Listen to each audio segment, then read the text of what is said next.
হায়, বৃদ্ধাশ্রম বাংলাদেশে হওয়ার আগে আমাদের মৃত্যু হওয়া দরকার ছিল। মুসলমান সন্তান, মুসলমান মা বাবাকে দিয়ে আসবে বৃদ্ধাশ্রমে, অথচ ইমাম শাফি সারা দিন পরিশ্রম করে আসতেছে। মুযহাবের ইমাম এক মাসে 61টি কোরআন খতম করতেছে, শত শত ছাত্রকে পড়াইতেছে, লক্ষ লক্ষ মাসলা বাহির করতেছে। রাত্রে যখন ঘরে ফিরে আগে মার পায়ে তেল মালিশ করে, মার পাও টিপা টিপা ঘুম পড়ায়, মাঝে মাঝে খুশিতে আইসা পায়ের তালুটা উঁচা করে একটা চুমা মেরা দেয়। মা কাইপা ওঠে, ফাঁস শাফি আমার পায়ের তালুতে চুমা? তো শাফি রহমতুল্লাহ আলাইহি বলে, না তো, তোর পায়ের তালুতে কোথায় চুমা? বলে, আমি দেখতেছি তুমি মিথ্যা বলো কেন? বলছে, না মা, তোর পায়ের তালুতে না, আমি তো আমার জান্নাতে চুমা নিয়া জান্নাতের স্বাদ নিতেছি, জান্নাতের স্বাদ নিতেছি তোর পায়ের তালুতে। মুসলিম সন্তান, যে বাবা এডুকেটেড বানাইলেন, যে মা এডুকেটেড বানাইলেন, শুধু শুধু কোরআন বলে নাই, শুধু শুধু ইমাম গাজালির মতো দার্শনিক বলেন নাই। দুনিয়ার দার্শন বিদ্যার কতটুকু দেখছেন? গাজালির মতো দার্শনিক আসবে না। উনি বলছেন, মা পেটে নিয়ে যতটুকু কষ্ট সহ্য করে, যদি এটাকে যান্ত্রিক রূপ দেওয়া হইতো টেকনোলজির মাধ্যমে, আর নিক্ষেপ করা হইতো দুনিয়ার কোন কঠিন পাথরের পাহাড়, তো ইমাম গাজালি রহমতুল্লাহ আলাইহি বলেন, লান শাক্কাল জিবাল, পাহাড় টুকরা টুকরা হয়ে যেত। কিন্তু মা তারপরও মুস্কি হাসে। জিজ্ঞাসা করলে, হাসো কেন? তো বলে, কলিজার টুকরার চেহারা দেখতে দেরি, কষ্ট ভুলতে দেরি হবে না।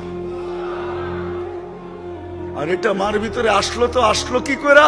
ওটা আল্লাহ বলে দিছে, জাআলতু লাকা হানানা, তোর জন্য মার দিলকে আমরা ভালোবাসা দিয়া ভরা দিছি, দিলের ভিতরে ভালোবাসার তুফান চালাইছি, দিলের ভিতরে ভালোবাসার সাইক্লোন চালাইছি, দিলের ভিতরে ভালোবাসার বন্যা চালাইয়া দিছি, যার কারণে যত কষ্টই হোক না কেন, অহনুন আলা ওয়াহানিন, কষ্টের উপরে কষ্ট, তারপর মা মুচকি মুচকি হাসতো। আর কেউ জিজ্ঞাসা করলে বলতো, শুধু চেহারা দেখতে দে, কষ্ট ভুলতে দেরি হবে না। আজকে ওই মা বৃদ্ধাশ্রমে, বাবা বৃদ্ধাশ্রম। হায় হায়, আমার মনে আছে 2008-এ আমি ফ্রাঙ্কফুর্টে বসা ছিলাম। বিকালবেলা যখন বাস ভর্তি করে নিয়ে আসছে বৃদ্ধাশ্রমের লোকগুলাকে একটু ঘুরানোর জন্য, তাদের দুরবস্থা দেখে ওইখানে আমার চোখের পানি চলে আসছে। যে হায় হায় আল্লাহ, যাদেরকে সব দিয়া মানুষ করলেন, যখন একটু প্রয়োজন হলো 2-4-10 বছরের জন্য একটা মা বাবাকে পালতে পারলেন না, ছাড়া দিয়ে আসলেন বৃদ্ধাশ্রমে, আর আজকে ওদের অবস্থা এরকম। ও মালিক, এর আগে মৌত হলো না তো হলো না কেন?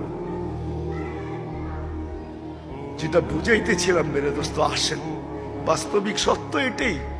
সারাদিন যদিও নাকি আঁকতে থাকি, সারাদিন যদিও নাকি ভাবতে থাকি, সারাদিন যদিও নাকি চিন্তা করতে থাকি যে আমি সুখী হইতে চাই, আমি সফল হইতে চাই, কিন্তু না, যেই ধারায় চাইতেছি ওই ধারায় কোনোদিন সফলতা নাই।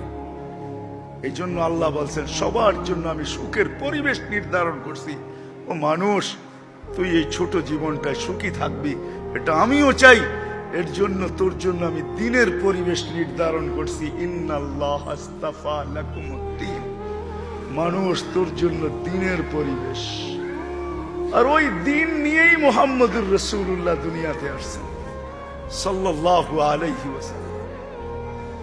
ওই দিন নিয়ে আল্লাহ পাঠাইছেন ওই ব্যক্তিত্বকে, যার উপরে কোনো আল্লাহর ব্যক্তিত্ব ছাড়া কোনো ব্যক্তিত্ব নাই। আল্লাহর ব্যক্তিত্ব ছাড়া কোনো ব্যক্তিত্ব যার উপরে নাই।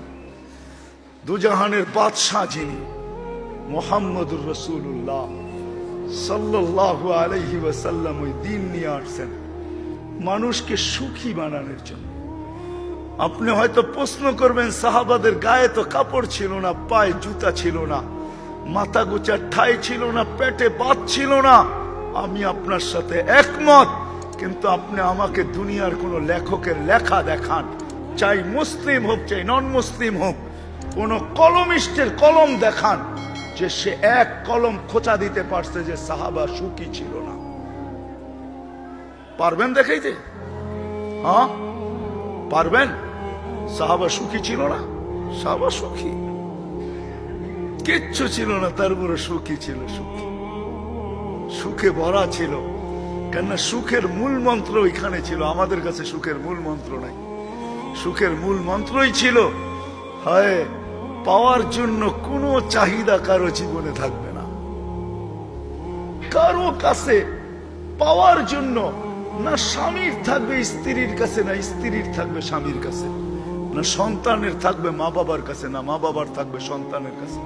পাওয়ার জন্য কোনো চাহিদা কারো কাছে ঠিক থাকবে না, আর না পাওয়ার উপরে কোনো অভিযোগ হবে না, না পাওয়ার উপরে কোনো অভিযোগ হবে না। যতটুকু পাক, যত দামের পাক, যেমনই পাক, পাইতে দেরি আলহামদুলিল্লাহ বলতে দেরি করবে